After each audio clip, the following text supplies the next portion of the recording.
করে বাদলি মাথা তাও যে বাঁকা সিথা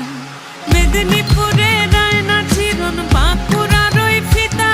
আর যতন করে বাঁধলি মাথা তাও যে বাঁকা সিথা পেছ পাড়িয়া